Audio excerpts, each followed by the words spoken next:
My name is Adeyemo Kehinde, and there is a kind of darkness that comes from a broken marriage that no one prepares you for. It's not just heartbreak, it's the slow death of a life you built with your bare hands. It's grieving a future that will never exist. It's realizing the person you once prayed for is now the reason why you can't sleep at night. A broken marriage doesn't destroy you loudly, it destroys you quietly.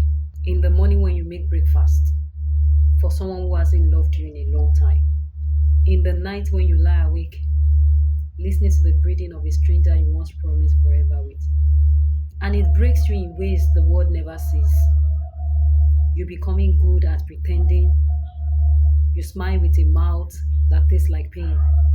You say, I'm fine, with a heart that feels like a funeral. You carry a home on your shoulder that collapsed long before you admitted it. And the worst part is, you lose yourself trying to save something that stopped saving you years ago. Then you start questioning your worth, your sanity, your strength. Because loving the wrong person for too long will make you forget you ever deserved more. Well, people say walk away. But how do you walk away from a life you born yourself trying to keep warm? How do you leave a place where your heart once lived? Because the truth is, you don't live as same person. You live as someone emptied, undone, cracked open. You live as someone who survived a war nobody ever knew you were fighting. And that's the darkness nobody talks about. The kind that doesn't kill you but changes you forever. And that is why you don't judge people you've never walked in their shoes. But here is another bitter truth you need to know.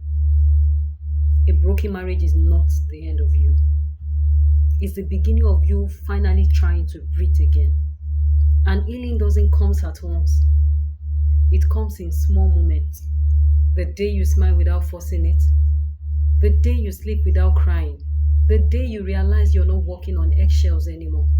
The day you hear your own voice again. And you start rebuilding the peace that was ignored, dismissed, or dimmed for too long.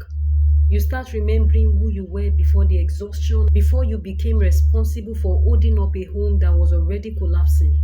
And one day, you will look at yourself and realize you didn't just survive a broken marriage, but you survived losing yourself and still found your way back home. Not to them, but to you. Because you are not what ended.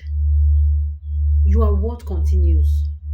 And this time, you will grow in places you were once forced to shrink.